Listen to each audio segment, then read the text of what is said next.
Beredar rekaman video memperlihatkan kebrutalan Mario Dandisatrio saat menganiaya David, putra petinggi GP Ansor. Video berdurasi 45 detik tersebut menunjukkan bagaimana Mario Dandisatrio menendang dan memukul David.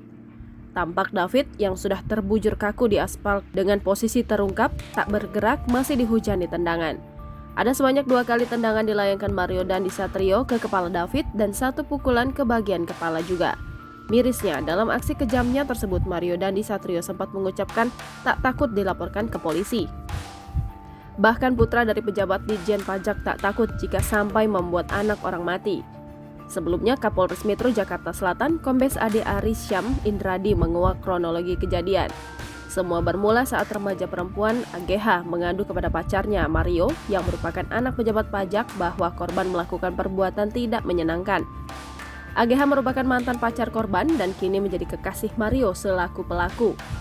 AGH lalu kembali menghubungi korban pada Senin 20 Februari 2023. Saat itu AGH menyampaikan ingin mengembalikan kartu pelajar milik korban.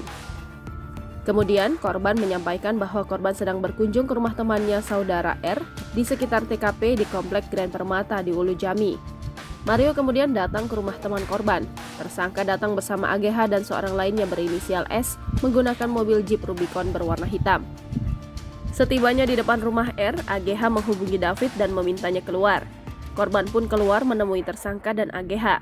Pada momen itu, tersangka mencoba mengonfirmasi soal perbuatan tidak menyenangkan yang diadukan AGH. Sempat terjadi perdebatan antara Mario dan David sebelum akhirnya terjadi penganiayaan terhadap korban secara brutal di belakang mobil tersangka. Jangan lupa subscribe, share, komen, dan like ya!